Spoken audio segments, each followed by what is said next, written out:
I'll just use this paper as like a, cue. What do you call it? Cue card? Cue card. Yes. Like. Yes.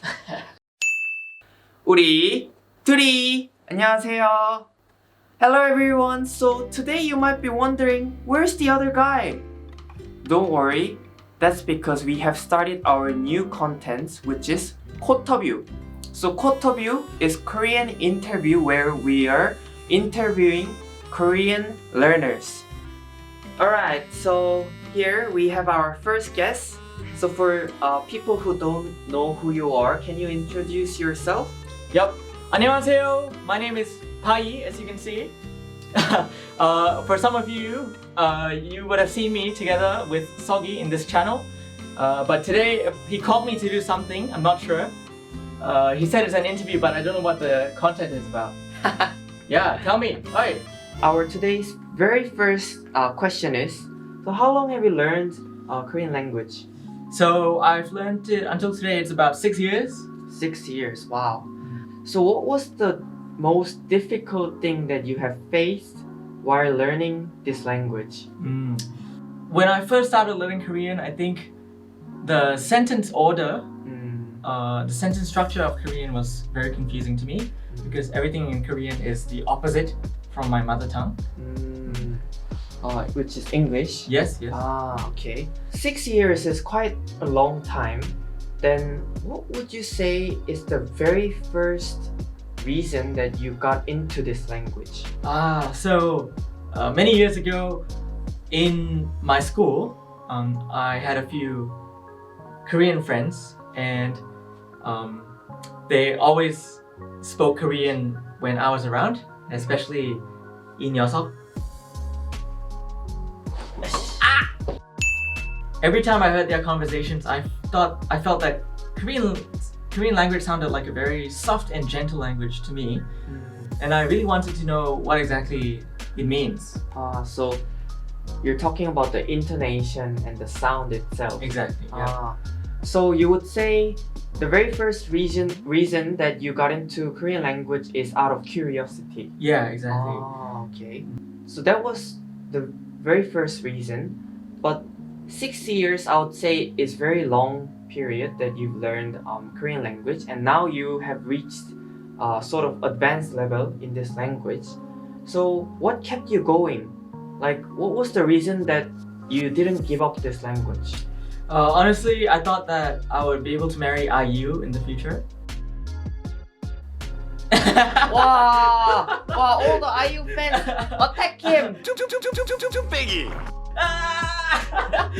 Okay, wait, what was I gonna say? Okay, so honestly, somewhere in between my Korean studies, I got even more curious about the Korean language, and I wanted to go to Korea to experience the Korean speaking environment by myself. So did you actually got to go to Korea? Yeah, so I did go to Korea a few years ago, and at that time I thought my Korean language ability was good enough to survive in Korea. What an arrogant guy he is. And then what happened? So when I got off the plane at Incheon airport, I was very surprised that everyone was speaking Korean, and I thought that everyone would be speaking with some small English subtitles at the bottom, just like in the Korean dramas, but it wasn't like that. 뚝배기. Okay, and then what happened? And then at the airport, I had to take a bus to go to my accommodation, but I was very confused as to which bus I had to take. And at that moment, there was this very old Korean lady, almost like a 할머니, grandmother, and she came up to me and she tried to offer some help, but she was speaking with a very strong dialect, 사투리. And I could not really understand what she was saying.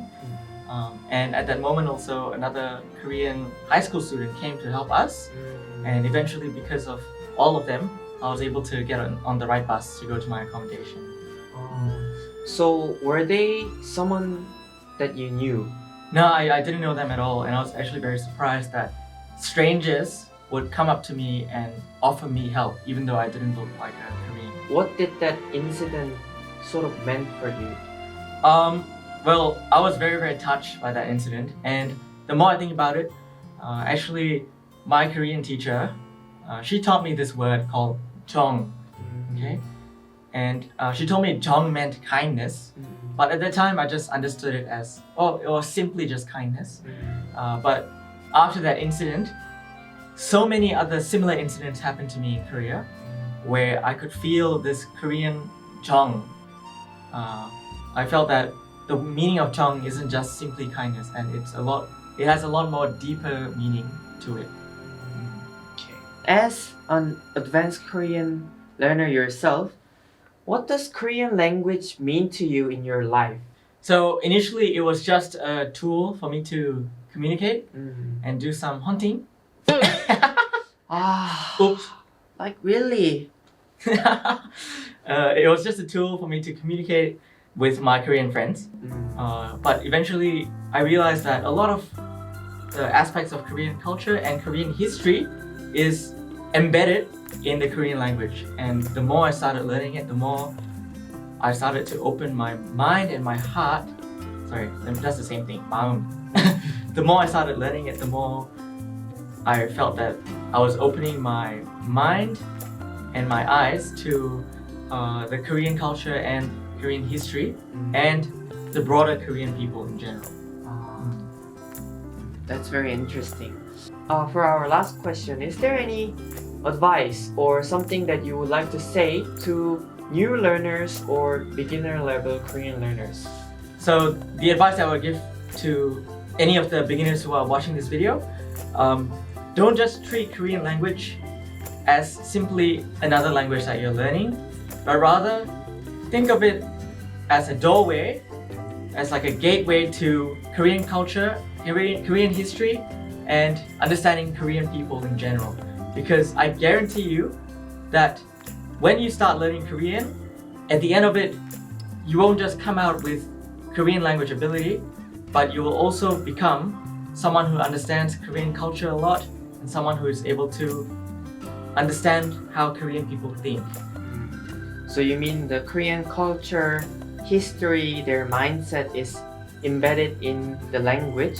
Korean language learning is the mixture of learning language and culture itself. Yes. Okay. So that was it for our very first quote view, but don't worry, because we'll come back with the second quote view. But until then, stay tuned and please subscribe. Don't forget to press the like button and notification button, and we'll see you next time. 우리 둘이 감사합니다.